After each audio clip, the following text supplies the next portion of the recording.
आज मुंबई येथे मराठा आंदोलनासाठी आम्ही आलो असताना आम्हाला मुस्लिम बांधवांनी त्यांच्या मस्जिदमध्ये राहण्याची व्यवस्था केली, आमची थांबण्याची व्यवस्था केली।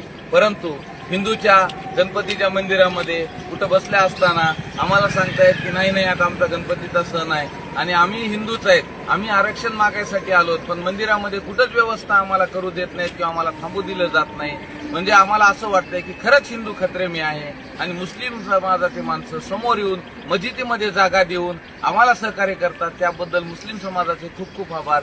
पण कुठंतरी मनात शंका वाटते की आपलेच माणसं हिंदूला खाली घालण्याचं काम करत आहेत। खरंच आम्हाला मंदिरामध्ये कुठं थांबण्यासाठी रात्र दिवस इथं सारखा पाऊस येतोय मुंबईमध्ये, तरी सुद्धा कुणी सहकार्य करत नाही, कुणी सहकार्याची भावना करत नाही। हिंदूलाच मारायला उठलाय, त्याच्यामुळे हिंदू खरंच खतरे में आहे। आज मराठा समाजाला असं वाटतंय की बाबा आम्ही हिंदू नाही आहेत का, आम्ही पण हिंदूच आहेत की, मग आम्हाला कुठंतरी मंदिरात आज पाऊस येतोय म्हणून आम्हाला कुठंतरी राहण्यासाठी तरी किमान जागा द्यावी, अशी विनंती मी या माध्यमातून सर्वांना करतो। आणि एक मराठा